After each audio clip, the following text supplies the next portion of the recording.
एक बार की बात है, हिमालय की हरी भरी वादियों में एक छोटा सा गांव बसा था जिसका नाम था सूरजमुखी। इस गांव में रहता था एक नन्हा चरवाहा जिसका नाम था गोपाल। गोपाल की उम्र भले ही कम थी, लेकिन उसका दिल बहुत बड़ा था। वह रोज अपनी बकरियों को लेकर पहाड़ों पर चराने जाता। जब गोपाल अपनी बकरियों को चराने जंगल की ओर गया तो उसे एक अनोखा पेड़ दिखाई दिया। यह पेड़ सुनहरे पत्तों और चमकते फलों से लदा था। जैसे ही वह पास गया, पेड़ से एक कोमल आवाज आई, नन्हा चरवाहा, मेरे फल ले लो, लेकिन याद रखो, केवल वही फल तोड़ना जो तुम्हें सचमुच चाहिए। लालच करने वाले को कुछ नहीं मिलता। गोपाल हैरान था, लेकिन उसने सोचा कि वह एक फल तोड़कर देखेगा। उसने एक छोटा सा सुनहरा फल तोड़ा और उसे खोलकर देखा। अंदर से एक चमकता हुआ रत्न निकला जो इतना कीमती था कि उससे गोपाल की सारी जिंदगी बदल सकती थी। लेकिन गोपाल ने सोचा, मुझे इतने धन की क्या जरूरत?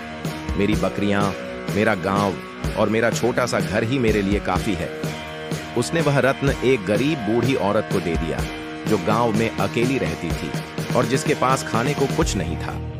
अगले दिन जब गोपाल फिर से उस पेड़ के पास गया तो पेड़ ने फिर से आवाज दी, गोपाल, तुमने लालच नहीं किया और अपनी ईमानदारी दिखाई।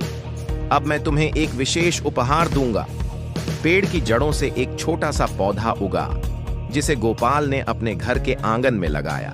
वह पौधा जल्दी ही एक बड़ा पेड़ बन गया जो हर मौसम में फल देता था। उन फलों से गोपाल और गांव वालों का पेट हमेशा भरा रहता। लेकिन कहानी यहीं खत्म नहीं होती। एक दिन गांव में एक लालची व्यापारी आया जिसने गोपाल के जादुई पेड़ के बारे में सुना। उसने गोपाल से वह पेड़ खरीदने की पेशकश की, लेकिन गोपाल ने मना कर दिया।